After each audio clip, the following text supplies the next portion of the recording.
we came up with the name agnostic, meaning in doubt of the absolute truth, and front meaning about group and organization. Back then we headed the BYO and stuff like that, which was the Better Youth Organization. We wanted to keep everybody together, and that was our whole purpose, and it still is today. When we first got into hardcore, even before we thought of making a band, it was just an outlet. It was a place to go every weekend where you could go and you could go nuts. You know, you get on that dance floor and no matter what happened to you during that week, you got it out. If I wasn't at the hardcore right now, I don't know, I'd probably be like a truck driver or something. No more questions! Here's your answer from New York City! Sick of it all! Yo, New York, you remember what time it is?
New York hardcore?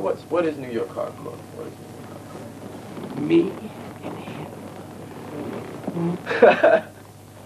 I grew up around Guidos and kids like that and Cousins and shit, I was the only white kid in my neighborhood. And I was totally always getting beat up and always thrown around, and I was rejected from that whole little society there. They couldn't accept me for what I was. So we built our own. I found a clique of people that I got along with. We were people that, you know, that strived for different things. And the kids that I was growing up with that were abusing me and beating me up now work at like offices or in supermarkets, and or they're all Murphy's Law fans.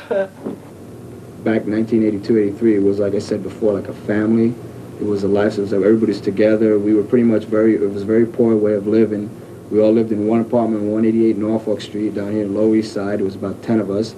And our ways of eating or anything like that was we used to actually, you know, man on the street, you know, ask for change and stuff like that. And we worked together. We'd all bring back money and we'd eat. It was a very poor lifestyle.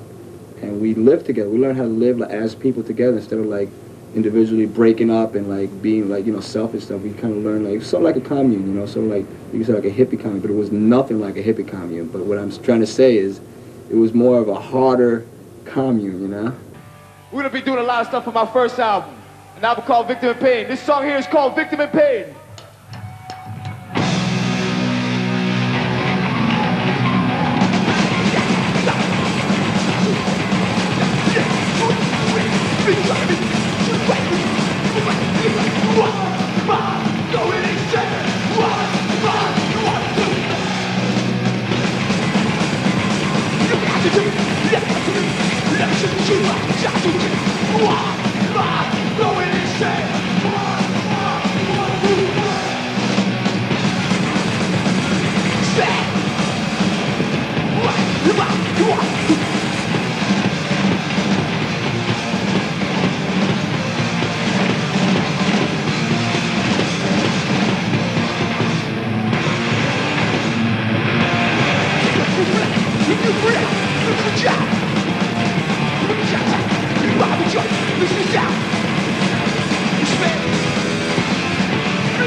I got into hardcore when I was like 17. What happened was I was into metal for a long time, and I was into AC/DC and all that other stuff, and I loved it, you know, all through high school.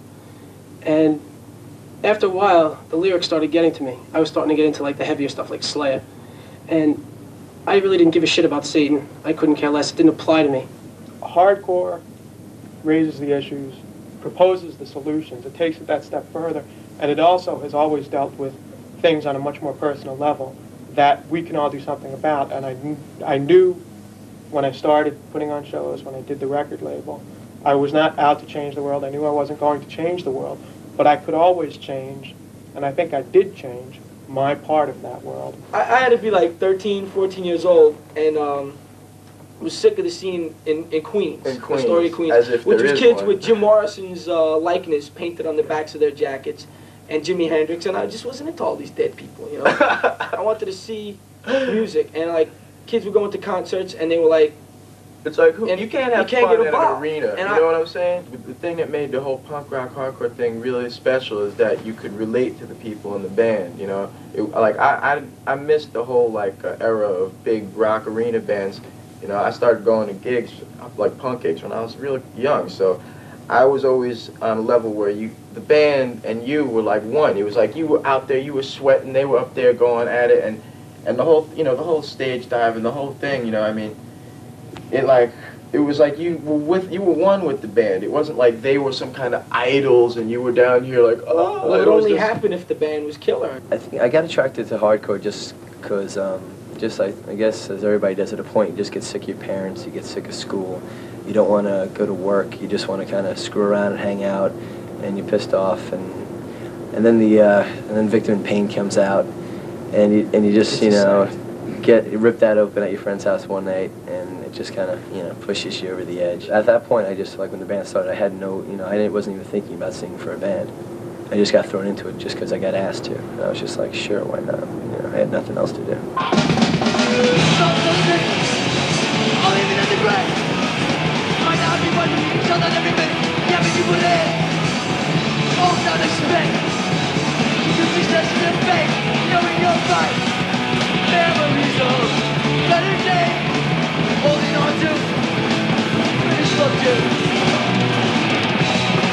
Competition, I'm this way, I'm bringing it down, bringing it down. Always be number one, I'm new coming, funk, even trip, get in the way of the gold we spent. Now you ain't split, we want to watch you alone, I'll make a way. Memories of better days, holding on to, please love you. Competition and its way, making the man gently glad. Okay!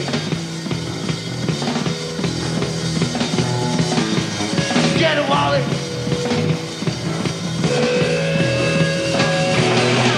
Yeah!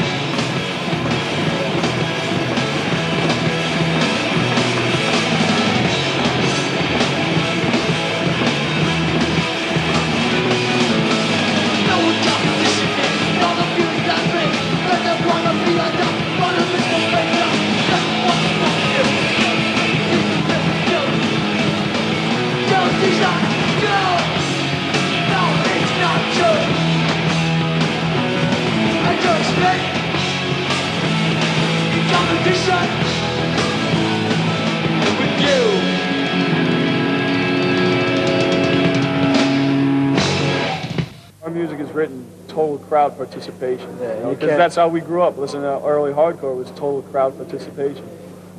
Pile on, sing along, all that stuff. That's your outlet. I mean, it kind of dulls the energy when you have a 6-foot barricade from the stage to the audience. All right, there's like 4 or 5 different generic types of slam dancing. Now, because I've been around for so long, I remember where those types stemmed from. There was like Jimmy Gestapo used to have a certain style that now is mimicked by thousands of people. John Watson used to have a specific style that is now mimicked by thousands of people. I had a style. I mean, me and John Bloodclot used to have our own style. Paul Dordal had his own little thing. We each had little characteristics about our style of slam dancing. It was almost funny. It was like you'd look into the crowd, you'd identify everybody jumping around doing their little freaky thing. And now you got all these people doing their, I mean, I can sit and go, there's the Jimmy Gestapo, there's the, and he's doing the funky chicken, and he's doing, well, sure, there used to be fights on the dance floor, but that used to happen when people who weren't down with the scene would come out and think that it was about hitting each other. You get a lot of people who had never been around who thought that they were tough guys and had to be down with the in thing, so they'd get out there and be like, and eventually get the shit beat out of them because they'd hit the wrong person, You let out all your frustrations. If you were fucking happy, you got on a dance floor and you danced like a nut. It was the best. It's the best thing. You go to a Chili Peppers gig now and you see this circular, pit thing. From what I remember, this guy Watson, everybody would be doing their thing, and there was this one dude, Watson, who was running around around everybody else, and then one day somebody followed him. The next thing there was 4 people following him. And then the next thing years later, and now it's the Chili Peppers. And he don't even go to hardcore shows anymore. It is a boys club thing now. It's like these half-naked, bald, sweaty guys, which girls I'm sure would love. You girls love to watch half-naked, bald, sweaty guys go grind on each other. But in the reality, when there was pogoing and the stimulators and skanking, we did it all together. Girls were there. I love you know, I love to dance with girls, you know. I love, girls are cool, and it's a cool thing. Actually, I never did get hurt in hardcore. I mean, believe it or not, never taking pictures. I did get hurt once, though. I was shooting the Cycle Sluts from Hell, not even hardcore band, at the Ritz. And, I mean, I just didn't expect anyone to be dancing around, so I wasn't, you know, had all my eyes open everywhere, and I got kicked in the back of the head, and I had to get stitches right here. But, I don't know, hardcore's not dangerous compared to everything else, I don't know.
To all you straight edge kids, dedicated to Steve Martin.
Well, the crossover was the most important thing that ever happened to hardcore, whether people want to believe it or not.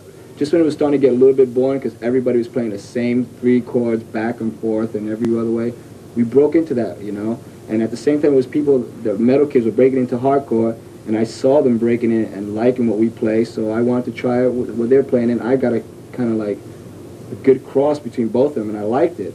I enjoyed watching bands like Carnivore. I enjoyed watching Whiplash, and, you know, later on Slayer, Metallica, yeah. you know, like the real big ones. There's a riff on the first Metallica album, sounds just like a Bad Brains riff. I remember going, damn, this just sounds like a bunch of long-haired dudes trying to play hardcore. But it's really That's stiff. exactly what I said. It didn't have, like I said, you know, like we were like But I gotta really admit, into the though, groove thing. They are Metallica. one of my favorite bands Yeah, now, though. well, I now. mean, initially I felt like, you know, kind of like, what the fuck, you know, those people got long hair, so they get picked up by the industry faster than us or something, because they're, but that was just, you know, whatever. after a while, I did start to groove. I mean, you know, I used to hate Slayer. I like Slayer now. The thing you got to understand is most of these bands, I mean, some of them might believe in their lyrics and all that, but most of these bands just write that for shock value to go along with the power of the music, the brutality of the music. The lyrics are brutal like that just to paint a picture, you know, to give you that full range, that total viciousness. When you sing about stuff that's like fantasy, if people are into that, fine, but if they're not into it, it's meaningless. Whereas if you're singing realistic lyrics, it's an inescapable fact you're singing about and has a lot more impact and makes the whole package of the music and the lyrics more, I don't know, impact-like. Dramatic? Yeah. It's also a lot more satisfying to do. I mean, I'd rather be doing what we're doing and writing lyrics and singing about what we do than saying, oh, yes, I am a Viking, I sail the stormy seas. Yeah, all that I brand nonsense. upside down crosses in my forehead. Or Satan. Maybe those like 5,000 kids who were at a Slayer show chanting "Kill, Kill." Maybe they need a little kick in the ass and realize that, you know, singing about raping corpses, you know, taking nothing away from Slayer. They are one brutal band, but singing about raping corpses and all that. Yeah, how far is that going to get you in life? You know, I'm not saying that our lyrics are like the most inspiring, this and that. It's just what we go through every day.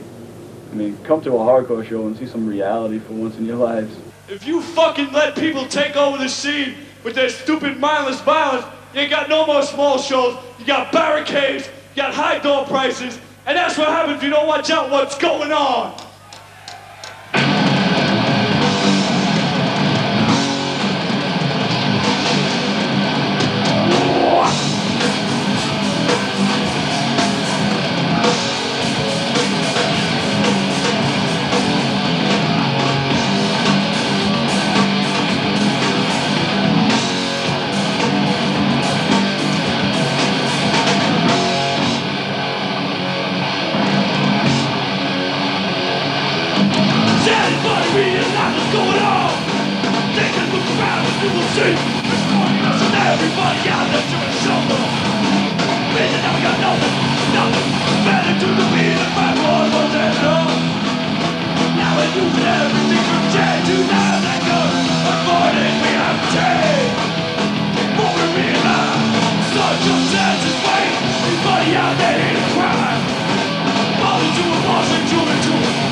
Let me give you the rundown of the band. It's like the rehearsal studio gets paid, the recording studio gets paid, the record label gets paid, everyone that works around the lawyer gets paid, the manager gets paid, the clubs get paid, everybody gets paid first, and then the band. And so a lot of times we get paid, we're lucky if we can afford breakfast. A lot of times the band's so dizzy and confused about everything else that's going on that they don't wind up getting paid. So that's why you gotta play because you want to, and because you, as a person, you have to like feel whole. I mean, if I stopped playing music, I'd fizzle away and die somewhere like a bum, you know. Turn into a ball of gel. I'd turn into a pumpkin or something fucked up. Personally, I think it's good that the music industry really doesn't pay attention to hardcore because, like you said, we work in the music industry in a mailroom, and all we see is just, it's not even industry, it's bought and sold. Everything is bought and sold, everything's paid for. charts. They're all paid for, and to get on MTV. and people just kiss ass. And it's, to me, that's why I don't think hardcore should have anything to do with that, because it's like such a, you know, street level honesty or whatever you want to call it. I'm glad the music industry doesn't pay attention to hardcore. Who needs it? I mean, when we pull up to the gas station in our van, they don't say hardcore band with a statement. Here, free gas. You know, when we go to rehearse, they don't say rehearse for free. You have something to say. You know, we have to pay for all this shit. Like I was saying about bands. I mean, it's the same thing with recording. I mean, the studios don't let us record free. We have to pay to record. We have to pay to to rent the van. We have to pay to drive across the country. We have to pay to eat. You know, we have to pay for our T-shirts. We have to pay. We have to lay money out for all this shit. And all the times that Murphy's Law had to do this, we had to do this off of jobs that we've carried. I'm still, you know, I work 2 jobs still, and plus try to go to school and get my shit together, and it's fucking hard. And that's just to travel across the country. And when we leave for tour, we all quit our jobs. We all quit our lives, move out of our fucking apartments, just to play to you little punk bastards. And you bastards should appreciate this shit. Prick. I'm serious, man. You guys should appreciate what we do. See, I mean, and it's like we don't make money off of this. We get by. If you're a metal band, you get respect. You get bigger guarantees. They just treat you with more respect. Like small hardcore bands like us, they don't even care. You know, it's like they'll still charge $15 each kid at the door. But we'll only get like $500 to play, and the place will be packed. And then some nights when the metal band plays, you know, it'll be $15 to get in. The metal band's getting $5,000, and there'll be 15 kids inside, you know. And they always give like the metal bands, just because it says metal, they give them more respect. I mean, it's a hard job. I mean, did you ever sit down and have to write an album? Did you ever go on tour? You know, things like that. It's really hard, but it's something we love to do. So at least we have a job that we like to do. Because if I didn't have this, I'd be sitting behind a desk doing some shit job with some stupid fucking suit on, which I would, you know, would hate.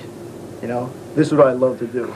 Well, I'm not going to get into record company names and stuff, but it is kind of sad that the music starts at ground level, and when it gets up to top level, it seems like everybody is sucking the blood, you know, right out of you. It's like everybody in the industry is like a vampire, and they kind of forget that it's for the kids, it's by the kids. But you're forgetting that the industry is an industry, and an industry must be industrious, such as, you know, our capitalist government must have capital. Yeah. It's all about money, and see, what we're not about the money aspect of it, we're about the music aspect of it, and we like survival is necessary. What sucks is that we like to make music, and now all of a sudden this music is making money, and we're not seeing it, and we're pissed. We don't know anything about business, and we don't know anything about the music industry. We know about making music and making kids happy, and making kids go off and getting that reaction off of them. And it's like, I know when I walk off a stage, you know, I feel good, man. You know, like I feel like, you know, it feels great. You know, when I walk up stage, it's not like I feel good. I can't even. I mean, you can't describe it. It's like a feeling that you can't really describe. It's like you just put every ounce of energy and everything. All your heart, everything, whether it's anger or positive energy, you know, joy, whatever. It's like you have just emotionally and physically drained yourself. Ready? This one's new.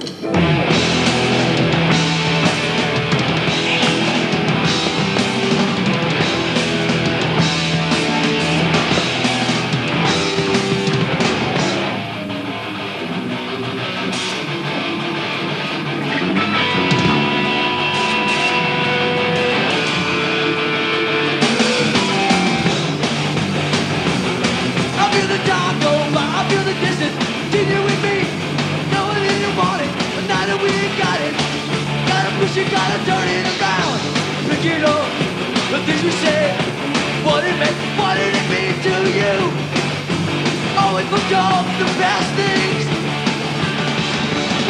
and I feel the distance, maybe you missed it, and I feel the distance, maybe you said, not enough to turn away, and I think of all the things that we don't do anymore. Is it too late? Is it too late to mend the pain, heal the wound, build it right back to you? Message is killing me, and I feel the distance. Maybe you missed it, and I feel the distance.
was in college. I was up in Albany. There was not much alternatively going on there.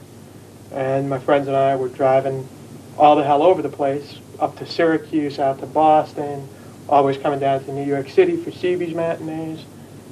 And we were just traveling too much. We weren't getting our schoolwork done because we were too involved with traveling around to see the shows. We decided it was hardcore. We could do it ourselves. We found a hall to rent out, found a sound man willing to work with us, and then got the bands coming through, and it became a pretty big thing. For quite a while, towards the end of my college time, it became a real regular stop for all the bands that were coming through, that were playing New York City, that were playing Boston, and needed somewhere in between. And we did all the Black Flags, Suicidal Tendencies, and all that stuff. And the important thing was, there was nobody outside involved. It was run by kids, for kids. The bands were playing for the kids. And there wasn't that barrier there that there is everywhere else. And there wasn't some big company taking our money. Jimmy was trying to say something about trying to get paid. Harley was trying to say something about getting paid. And it's really bad. I mean, for the bands, you know, they get screwed over by lawyers and businessmen or whatever. Little labels get the same deal, only worse. You got to put upfront money, pay cash up front for all the records you put out. You put out a single, you got to pay, you know, a couple $1,000s to a pressing plant before they even send you the records. Then, when you give them to a distributor, they say, okay, we'll pay you in 60 days. Then what happens is they sell out in 30 days, and then they say, oh, well, send us more. Well, how the fuck can I get more unless somebody gives me money to press it again? It's like, I don't have an endless wealth of cash. You know, the capital's not there for me to do anything with.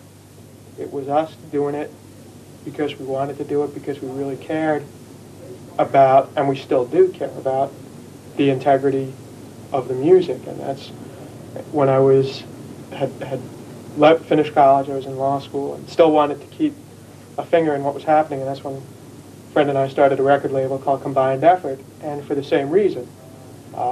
There were a lot of bands that wanted to do stuff that didn't want to be with the bigger record labels and make some more money for someone else, like this video is doing.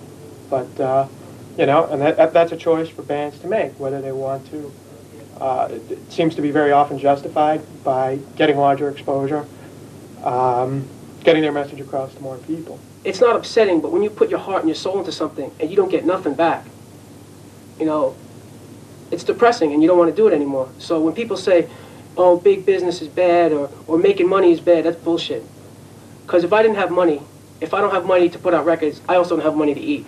If you're really into what you're doing, what you want to do is spread your message and play your music to as many people as you can, and do it for as long as you can. Make a job out of it, a life out of it. That's what we're trying to do, take it as far as we can. Wouldn't you rather put on the radio and listen to Agnostic Front, Sick of It All, Gorilla Biscuits, you know, wouldn't you rather listen to that than to what you listen to now? So here it goes out to all the punks and skins, and to my own Latin brothers, since I am from Cuba.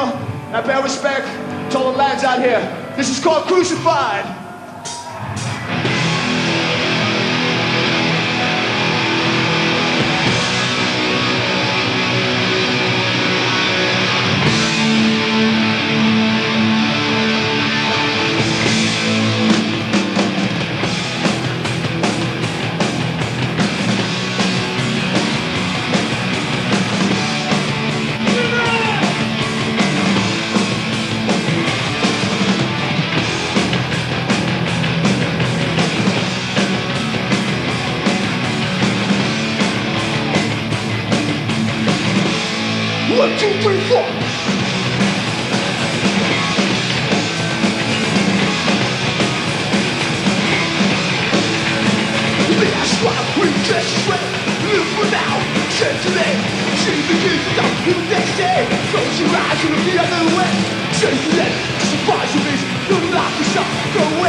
Everybody!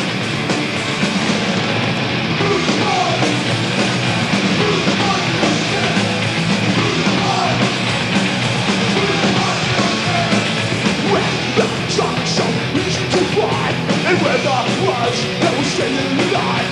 From myself, now to rock is something that not enough. Is your fault, you ruined our lives. And we're the ones you crucify. You're the ones who commit your crime, but it's always lost you to die. Crucify nation, crucify, crucify nation, crucify, crucify nation, crucify, crucify nation.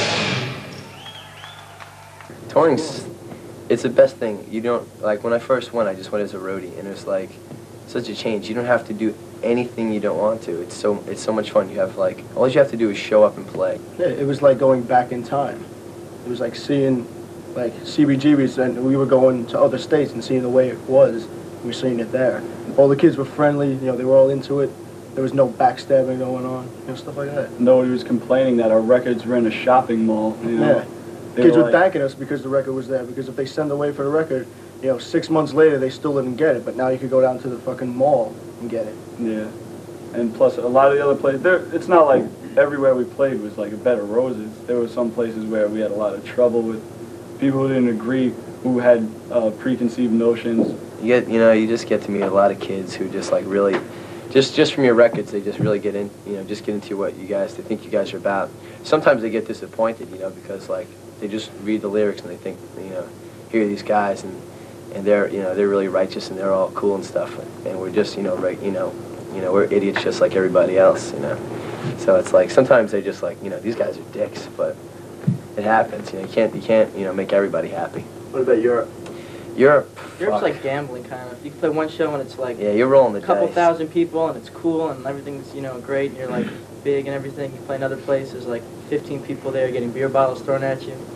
Yeah, when I went to Europe, I just, like the first day, I was just like, that's it, get me on a plane home. I just couldn't deal with it. I just got called like a shitty, stupid American like one too many times. Like in the first hour, I got like called a dirty American like 5 times. I was just like, shit, what did I do? But they were just... brought a couple strippers on stage. Yeah, well, that did it too.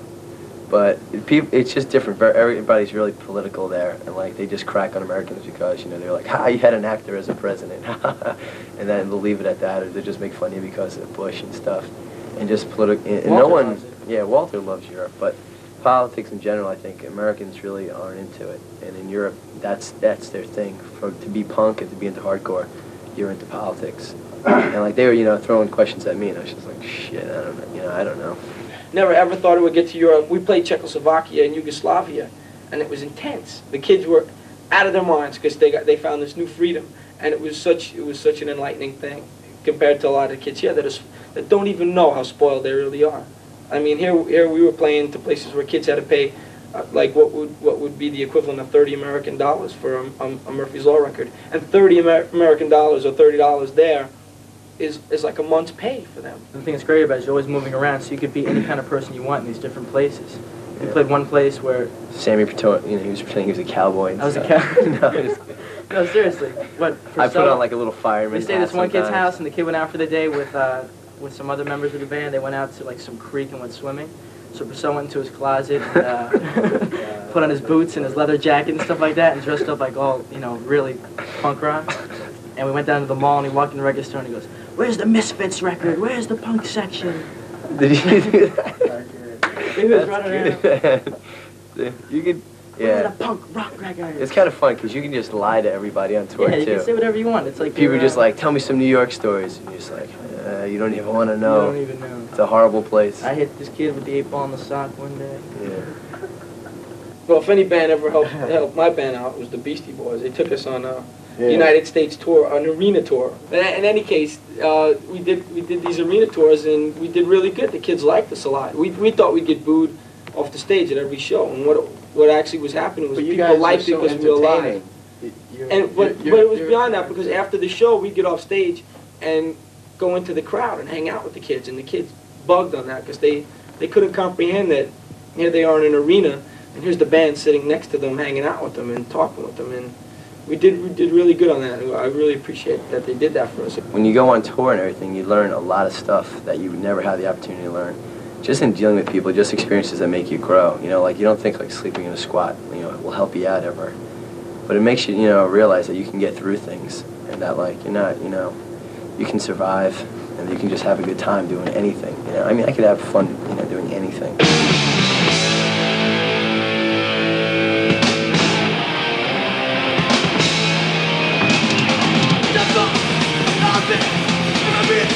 I don't give a shit, let it stew on my town. That hurts, not my fucking pride. Oh God, wow. Oh God, wow.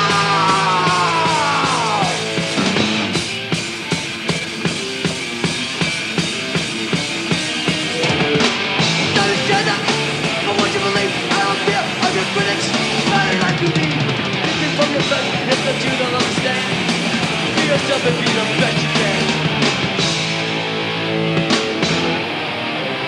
Step out, move it, easy way, be something. Grab your same thing, onto yourself, push coming down.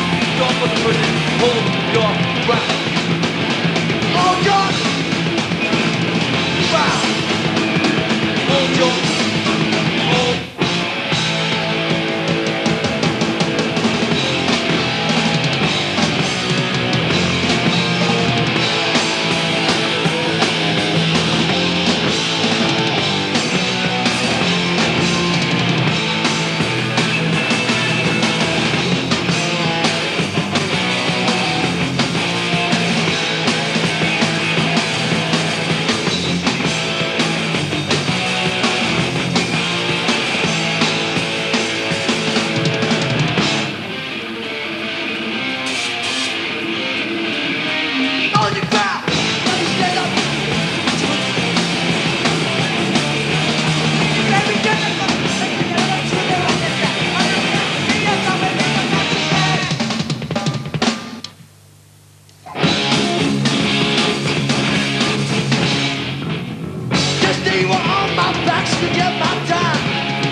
Let's start today. Ooh, the best I can't get dressed. Got me out my hands up. Deep inside I know the answer. No, I'm not the president. I hang out with you cause make no mistakes for this lifetime. Here to make you pay. Next time I'll try. One more time in my life. Won't pass me by. Hey, what? Stop!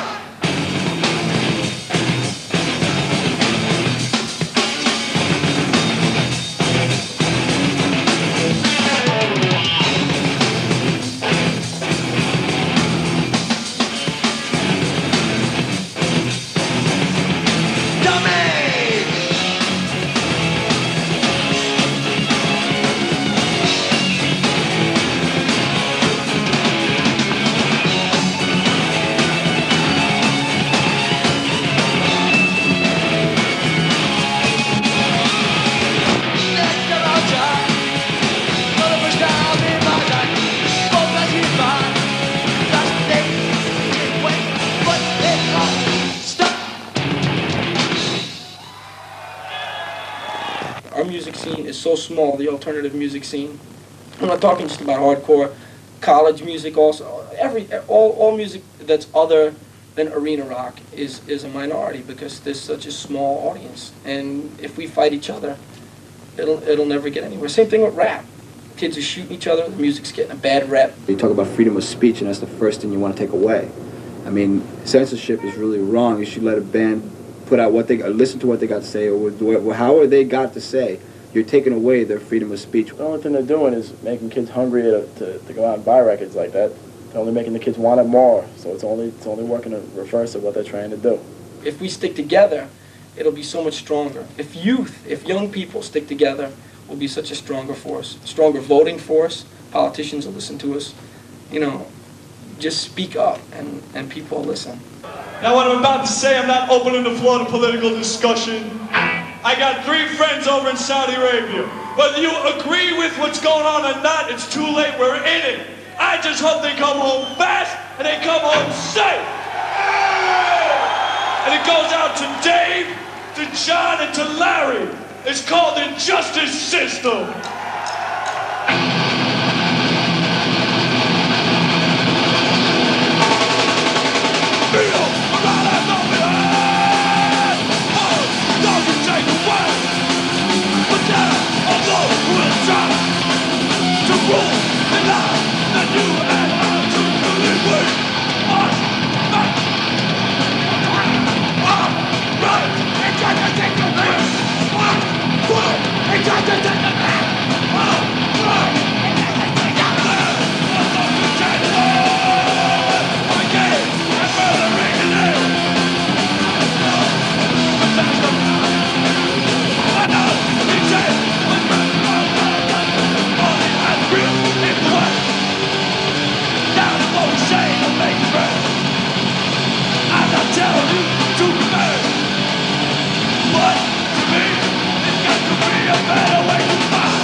Now, as far as we go, it's more of a unity thing. You come to the show to have a good time, but that's what we want to put out to these kids. That it's about having a good time, not about getting into fights. Unity, man.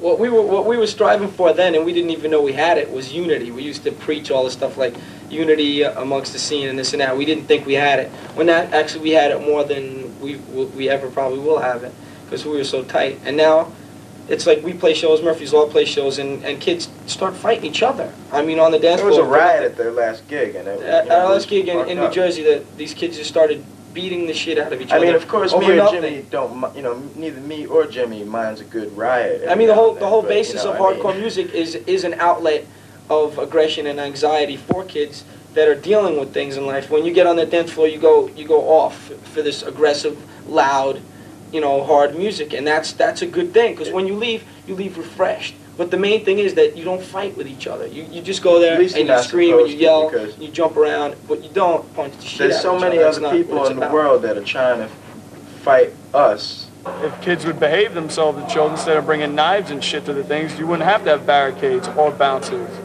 But this is the way it is now.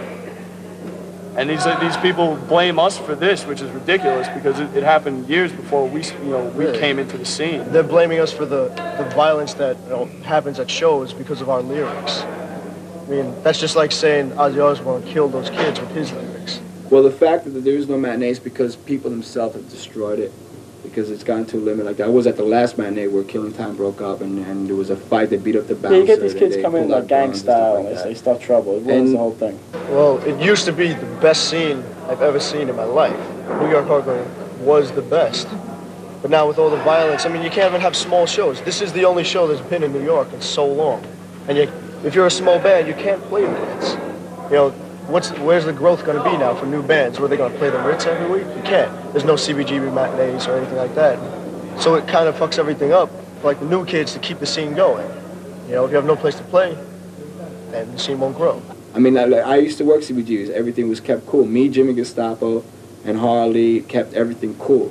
Anybody went out of control, we make sure, we didn't beat them, we just make sure it's cool. There's also the older people, like he just mentioned. Those people, their lives move on. I'm not saying that they're not into it anymore, but they go and they do other things, and they can't be there all the time for every show. So what happens is, these new kids come in, and there's no one to police it, and they just take over and run rampant, and, things like that get out of hand. A lot of people look into us as a band to, bring back the old hardcore style, and which is what we hope to do. And I'm telling you right now, if we can't bring it back, we're going to get together with some of the older bands and we're going to take it back. Basically, I hate to say it, but stop the violence. That's what's going on now. Yeah, I hate to say that too, but I guess I'll have to. We have to stop the violence. We got to stop the violence.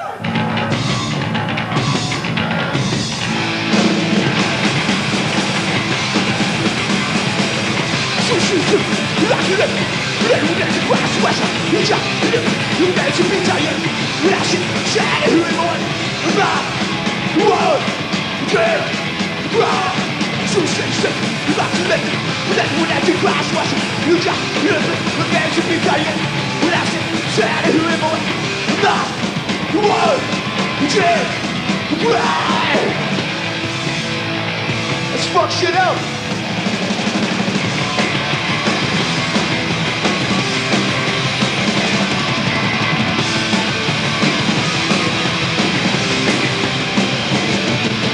There's no justice.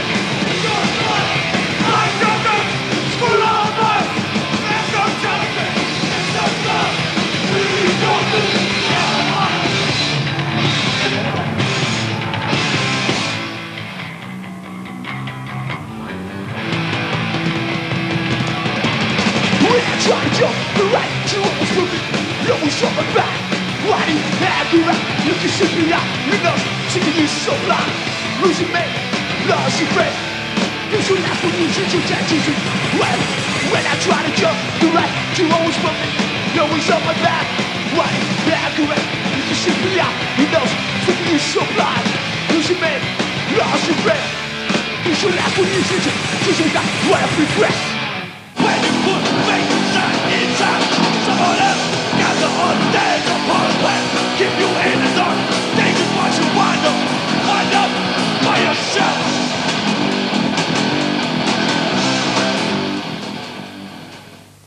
Okay, Grill Biscuits started, I think about late '85, and we started off just how everybody did. I hate to be a pain in their behind, but like, could you speak up? Because Oh, I sure. can't get any levels. I'm sorry. All right. Keep busting my All right. balls. That's I will. Okay. As we sit in the farting lot in our posh uptown apartment. This is just part of our apartment. So, He doesn't even have the shit written where down. are we supposed to be looking at? Am I supposed to be looking here, here, or there? I'm all over the place. wherever you want to be, it doesn't matter. Okay. Anyway, I think it's all a bunch of bullshit. Everything is bullshit. Everybody's full of shit. Especially everybody who thinks that they're not full of shit. God, you know I was told him I'd do this for the camera. Oh man. Fucking Jimmy. Wait.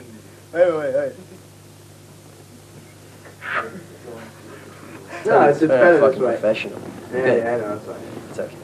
I think we should kill everybody. And I'm very much into politics. Worst of all, I'm an Islamic, neo-Hindu, Buddhist, satanic Jesus freak. Bands you never heard of. That's old like Malignant hardcore. Tour. You know Malignant Tour, Hal. Old like punk hardcore bands. Mental abuse, bands like that. Bands that just can't had that take away the glory rawness. from That's those glory. bands. The Psychos. Psychos. Jesus Christ, the Psychos. It's like undeniable glory there, you know? I don't have anything else. Thank you. Because we have so much other shit too, so. Let's get after that.